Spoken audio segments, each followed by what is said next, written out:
Today we're gonna have some white. It's a Chardonnay by our friend Ayoub from Oregon. We've had his reds before, a Pinot and actually a mix Pinot Cabernet Franc Syrah. This is his flagship Chardonnay. It's just a regular down the road Chardonnay from his own plot of land, and it's a 2018. Ideally, I would wait a few more years, but at some point we have to keep going with what we have. So I opened this bottle yesterday, so I already have an idea for what it's like, and it's not my first one. So in any case, it's very, very clear. It's really one of those, and it's young, so maybe that's why. It's one of those Chardonnays that doesn't, it looks really crisp just by looking at it, even though it's not dry, I can tell you that. On the nose, you do have the fruity, the sort of peach and pear, fruit side of things, and a little bit of that vanilla that you would expect. No oakiness. But vanilla is also a little buttery, so maybe it's what they call kind of brioche, the brioche taste of the Chardonnays. But it's also, you have the citrusy, aroma that cuts straight through, and you can tell right away that this is going to be sharp and clear and just really crisp and straight to the point. And I guess you could tell that from the color and from the aroma.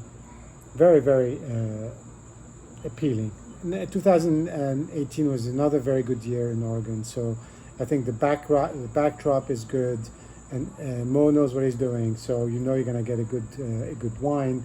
And the years, all these years for Napa and Oregon have been pretty good, despite the heat waves, despite the fires. It just seems that when it comes down to the harvest and to making the wine, these guys managed to pull off a really successful vintage.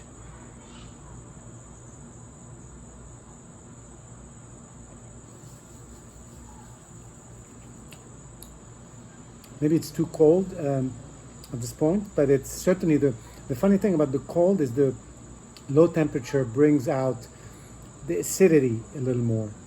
So you feel it really underlying everything you taste. But you certainly have those flavors that are described on the nose. They're a little bit more subdued because of the cold, in your mouth. But you do get the peach, the brioche, the pear, and maybe a little bit of that white plum. It's got its own name in French, like a Mirabelle, but it's really a sort of a white plum, not what you associate with plums normally, which is the darker. The acidity is great because this is really going to be very enjoyable on its own and potentially with fruit, and that's where the acidity comes in.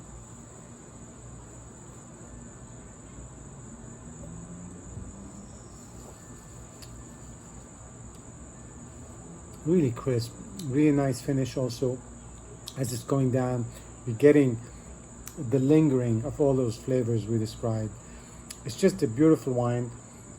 It's not, super cheap, but again, good things are rarely cheap.